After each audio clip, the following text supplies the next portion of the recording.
Mesdames et messieurs, avant de commencer réellement, permettez-moi de prendre un bref moment pour souhaiter la bienvenue à chacun d'entre vous. Je veux reconnaître votre présence, votre attention et surtout votre courage. Car le simple fait d'être ici signifie que vous cherchez quelque chose de plus profond, quelque chose de plus grand, quelque chose de plus significatif pour votre vie. Vous n'êtes pas arrivé ici par hasard. Si vous êtes présent aujourd'hui, c'est parce qu'une partie de vous sait que vous êtes destiné à davantage. Alors, merci. Merci d'être venu pour vous-même. Merci d'avoir offert une chance à votre avenir. Et merci de me permettre de parler dans votre vie aujourd'hui. Entrons maintenant directement au cœur du message. La vie ne récompense jamais ceux qui se cachent derrière la peur.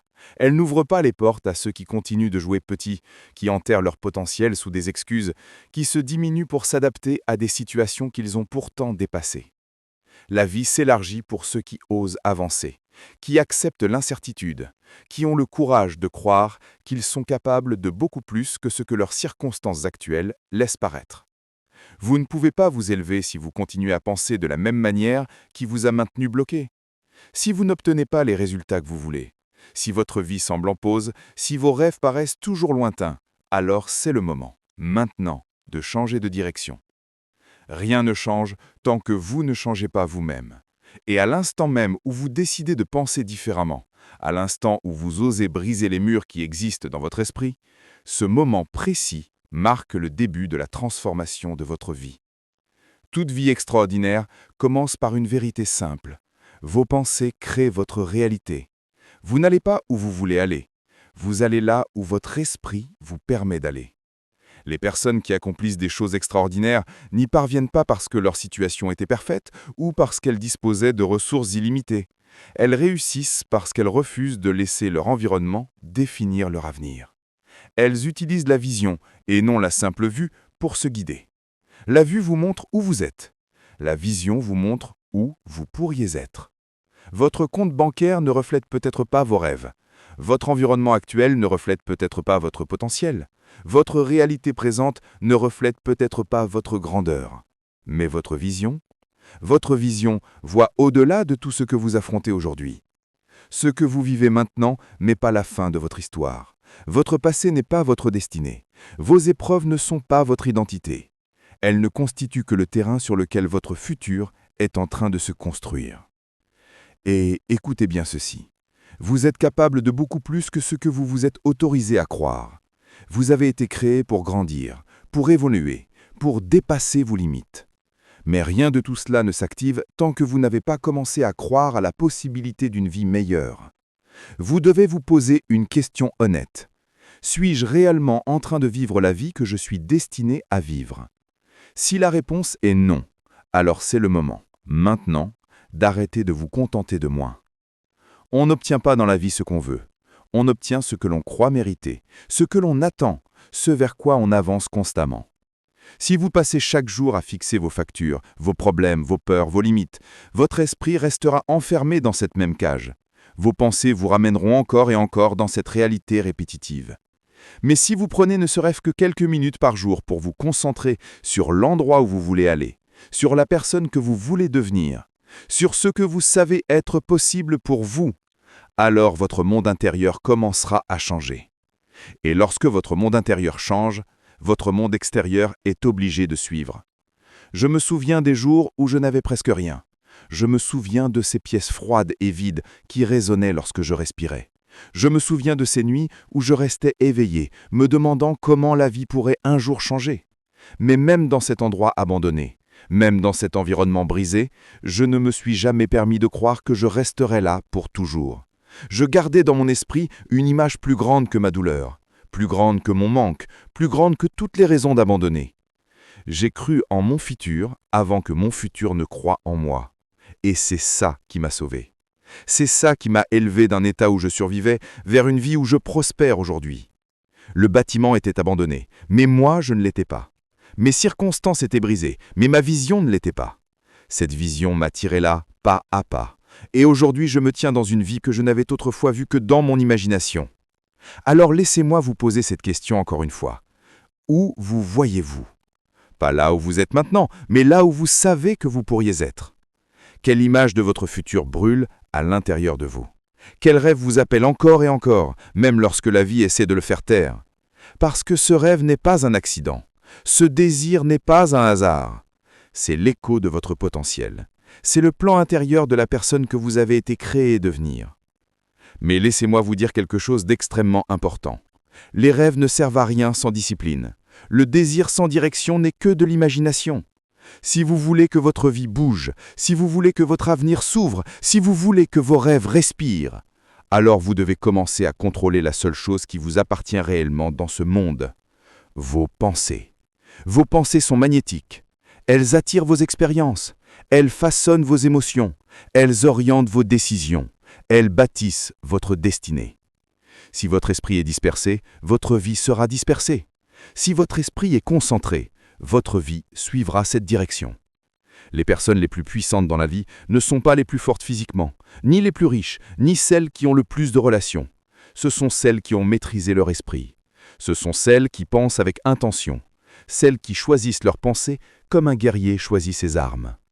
Chaque jour, vous devez orienter votre esprit vers la personne que vous voulez devenir. Vous devez choisir des pensées qui vous renforcent, pas des pensées qui vous affaiblissent. Vous devez décider encore et encore que vous avancez, quoi qu'il arrive. Parce que votre esprit soit vous tire en arrière, soit vous porte vers votre destinée. C'est vous qui choisissez. Et je veux dire ceci très clairement. Aujourd'hui pourrait être le tournant de toute votre vie. Ce moment, ce message, pourrait être l'étincelle qui allume une nouvelle version de vous. Une seule décision, un seul changement dans votre manière de penser peut réécrire votre avenir. Vous n'avez pas besoin de l'approbation des autres. Vous n'avez pas besoin de conditions parfaites. Vous n'avez pas besoin d'une liste interminable de raisons. Vous n'avez besoin que d'une chose: la croyance. La croyance en votre valeur. La croyance en vos capacités. La croyance en votre avenir. La croyance que votre vie peut devenir meilleure que tout ce que vous avez vécu jusqu'à présent. Et lorsque cette croyance devient réelle en vous, rien, ni la peur, ni le doute, ni l'échec ne peut vous arrêter. Avant de clôturer cette première partie, je veux vous remercier une nouvelle fois, sincèrement, pour votre écoute, pour avoir ouvert votre esprit, pour avoir laissé votre futur vous parler. Aujourd'hui, vous avez planté une graine en vous. Le reste du chemin se dévoilera dans la deuxième partie où nous irons encore plus profondément. Votre vie peut changer, votre histoire peut s'élever, et ce n'est que le début. Alors que nous poursuivons ce voyage ensemble, je veux que vous vous arrêtiez un instant et que vous respiriez profondément la réalité de l'endroit où vous êtes en ce moment. Pas physiquement, mais mentalement, émotionnellement, spirituellement.